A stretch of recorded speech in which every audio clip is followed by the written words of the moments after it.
Think about what being rich means right now. A number in an app, a car in a driveway, a house with rooms nobody uses, maybe a vacation somewhere warm, maybe just never having to check your bank account before you spend something. Now forget all of it, because for most of human history, none of that existed. No banks, no stock portfolios, no passive income, and the people who had the most, they didn't feel safe. They felt hunted. This is what being rich actually looked like, and it is nothing like what you have been told.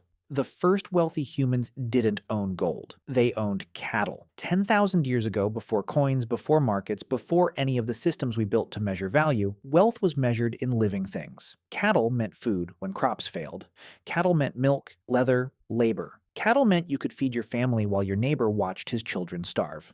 The word capital comes from the Latin caput. It means head, as in head of cattle. The entire financial system you live inside today is built on a word that originally meant cow.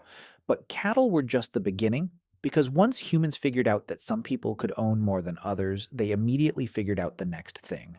People could be owned too. In ancient Mesopotamia, ancient Egypt, ancient Rome, ancient Greece, across virtually every early civilization on Earth, the ultimate display of wealth was not a house or a chariot. It was the number of human beings you controlled. A rich man in ancient Rome didn't own a mansion. He owned the people inside it. His cook, his doctor, his accountant, his children's teacher. Every skilled profession in the ancient world was performed somewhere by someone who was not free. And here is the part that doesn't make it into the history books. Slaves in Rome were not just labor. They were status. The richest Romans kept slaves they never used. Slaves whose only job was to stand near their owner in public and look expensive. Human beings, displayed like furniture. The more you had, the more powerful you looked.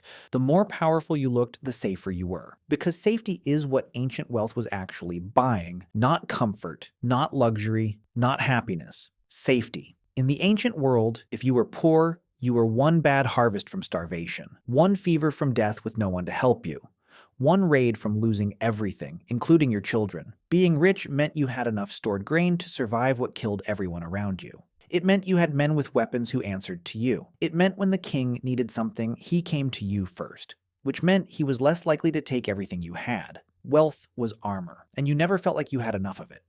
The richest man in any ancient city wasn't relaxing by a pool, he was working.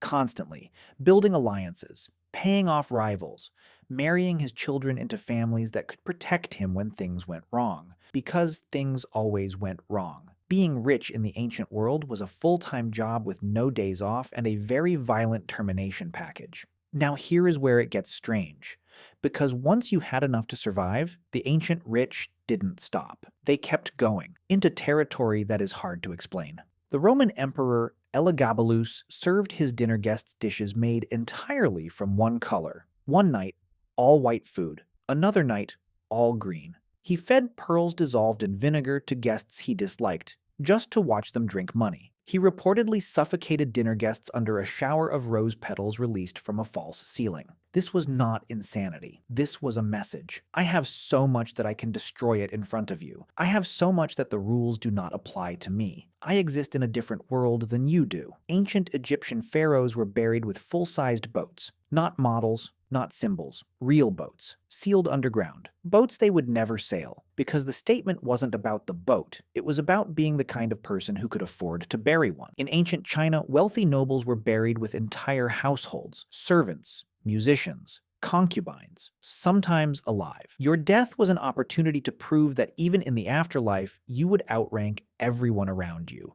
And the Romans took competitive spending to levels that still feel unreal. Lucullus, a Roman general turned aristocrat, built fish ponds so elaborate that he spent more feeding his fish than most Romans earned in a lifetime. He once threw a dinner party that cost the equivalent of tens of thousands of dollars for a single night, not to celebrate anything, just because he could. Just because everyone would know that he could. Display wasn't vanity, it was policy. You showed what you had so that rivals knew what they were up against before they decided whether to move against you. But here's the thing no one tells you about ancient wealth. It was exhausting. The richer you were, the more people wanted what you had. Other nobles, your own family, your own guards. History is littered with wealthy men killed by the people closest to them. Julius Caesar, assassinated by his inner circle. Croesus, the richest king in the ancient world, conquered, captured, and nearly burned alive. Crassus, Rome's wealthiest man, reportedly executed by having molten gold poured down his throat. You wanted so much gold? Here, have it all at once. Ancient wealth came with a target on your back that never went away.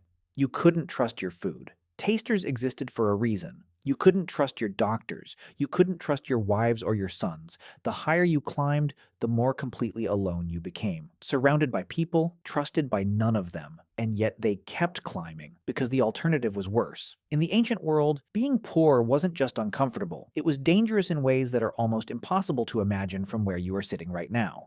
No safety net, no hospital, no law that applied equally to you. If a rich man's slave killed your child, the law protected the rich man. If a noble wanted your land, he took it, and you had no one to call. Poverty in the ancient world wasn't a financial condition. It was a kind of invisibility. You didn't matter. Your suffering didn't register. You existed to serve the people above you and hope they were in a good mood. So yes, ancient wealth was dangerous, exhausting, and surrounded by people who wanted you dead. But the other option was worse. It was always worse, and that calculation has never changed. Here is what stays with you after all of this. The logic hasn't changed. The tools are different, the costumes are different, but the program running underneath is identical. Wealth has always been about distance. Distance from hunger, distance from violence, distance from the consequences that fall on everyone else. The ancient Roman who kept useless slaves to look powerful is running the same program as the person who buys something expensive, not because they need it, but because of what it signals to the room. The Lucullus who spent fortunes on fish nobody ate is running the same program as the billionaire who buys a rocket he will never personally fly. It was never about the thing. It was always about the distance the thing created. Your body still knows. Status is survival. Distance is safety. More is never enough because for most of human history, it never was. The ancient rich were not happier, they were not freer. They were not more at peace. They were just further from the thing everyone was afraid of. And so are you. The number in your account changes. The feeling it's chasing is 10,000 years old, and it has never once been satisfied.